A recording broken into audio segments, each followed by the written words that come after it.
Students of CBSE board class 10 class 12 बच्चों, जैसा कि मैंने आप सबको कल बताया था कि क्लास 12 कंपार्टमेंट की रिजल्ट कल आ गई थी। क्लास 10th वालों का अभी तक नहीं है, आप देख सकते हैं सीबीएसई के साइट पे अभी भी 12th का ही अपडेट है। और द थिंग इज़ कि रिजल्ट नहीं आ रहा है, आज आना एक्सपेक्टेड था बट नहीं आया। और जितने भी मीडियाज हैं वो ये कह रहे हैं कि रिजल्ट सून, तो दैट में बी पॉसिबल, आज तो अब नहीं आएगा, कल आ जाना चाहिए, क्योंकि देखो आपके एग्जाम्स भी थोड़े डिले हो गए थे। 12th वालों को तो 17 को ही खत्म हो गया था, आपका 22 तक चला था। सो नंबर ऑफ पेपर्स भी ज़्यादा है, तो so they are taking some time. तो आई होप कि कल आपका रिजल्ट आ जाएगा। और 10th वालों का मच बेटर आना चाहिए 12th वालों से। 12th वालों का रिजल्ट ऑनेस्टली अच्छा नहीं आया। Passing percent is very low. It is only 47%, and this is very demotivating for those students who have not passed. Yes, बहुत से बच्चे पास भी हुए हैं, so they are very happy, वो आगे बढ़ गए, but there are more, मतलब बहुत से बच्चे ऐसे हैं। अब देखो 47 स्टूडेंट में मेजॉरिटी हो गई वो जिनको सीबीएसई ने पास नहीं किया।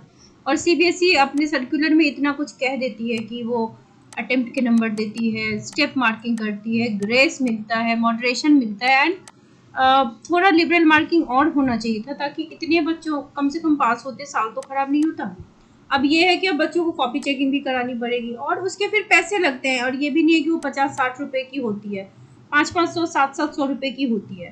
सो it is expensive as well, it is a pain to the pocket.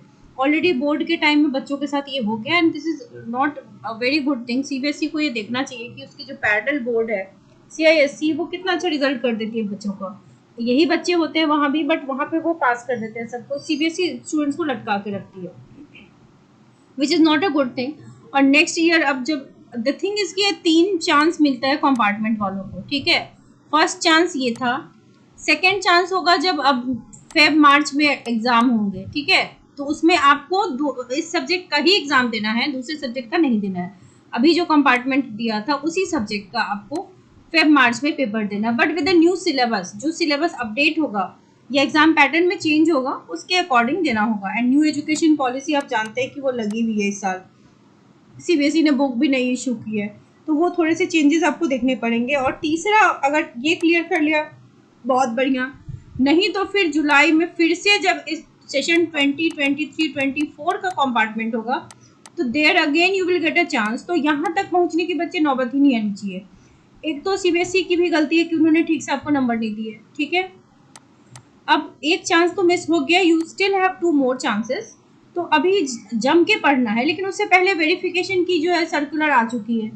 तो अगर आप में से कई बच्चों के ऐसे मैसेज आ रहे हैं कि you have written and you have not got marks, ठीक है, तो इन दैट केस आप वेरिफिकेशन करवा लीजिए, क्योंकि आप कर क्या सकते हैं, we don't have much options, है ना।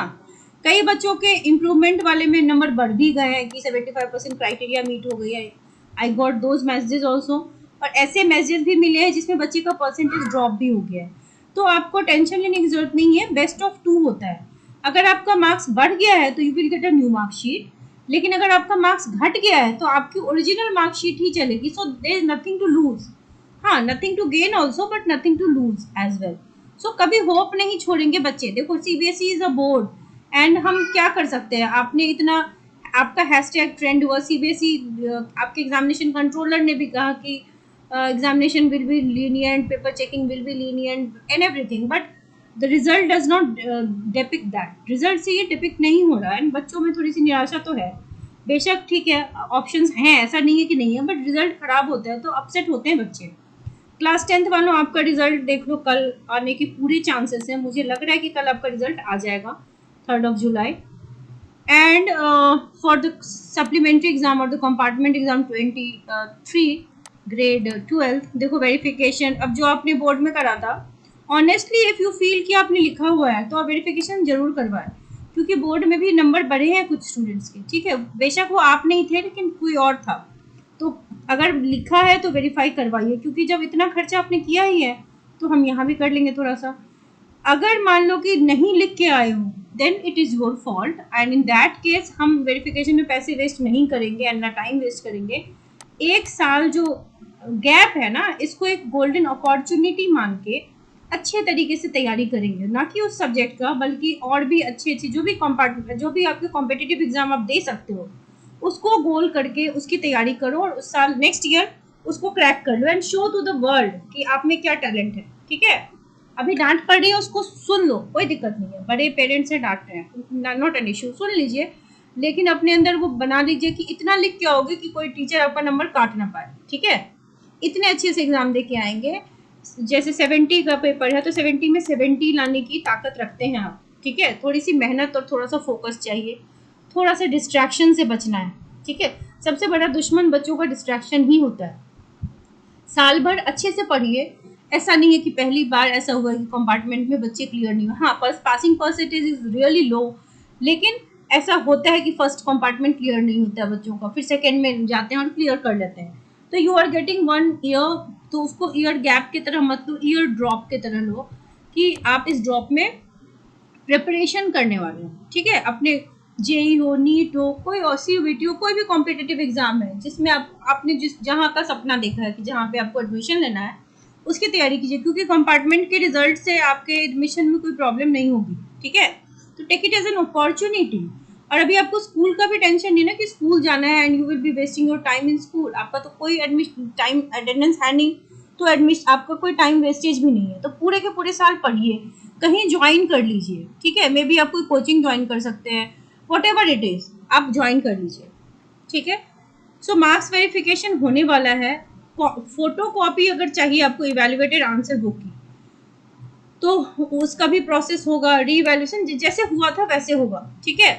सो request for all the processes will be accepted only online and during the specified schedule, although processing charges लगेंगे। No application after the schedule date in offline mode will be acceptable.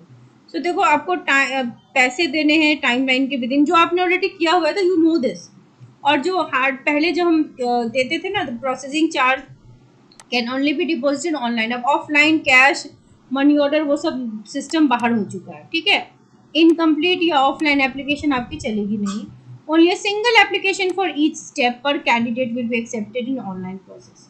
और दिक्कत ये है कि direct हम revaluation भी नहीं करा पाते ना, स्टेप बाय स्टेप ही बढ़ना पड़ता है, तो आपको step by step, if you are confident तो आप बढ़िए, ठीक है। Board will not be responsible for any consequences due to revision of marks. So ठीक है, मार्क्स कम ही है तो दिखाने में कोई हर्ज नहीं है, बशर्ते कि आपको श्योरिटी हो कि आपके नंबर घटने वाले नहीं है। घटने वाले मतलब कि श्योर है कि आप लिख के आए हो। अगर आप बिल्कुल भी श्योर हो कि नहीं लिख के आए हो तो फिर इस प्रोसेस में फंसने की और पैसे वेस्ट करने की ज़रूरत नहीं है। अच्छे से सोच लो, अच्छे से देख लो, अपने टीचर से बात कर लो, एंड आप क्या कर सकते हो, अच्छे तरीके से पढ़ाई करो, मन लगा के, थॉटफुली। एक साल को एक गोल्डन अपॉर्चुनिटी कर, जैसे मैंने बोला उस वैसे लीजिए आप। और एक स्पेशल बैच फॉर केमिस्ट्री में लॉन्च करने वाली हूँ फॉर दो student who actually could not pass this exam, तो उनको प्रॉपर काउंसलिंग मिलेगी। आप मुझे ईमेल कर सकते हैं एट दिस ID,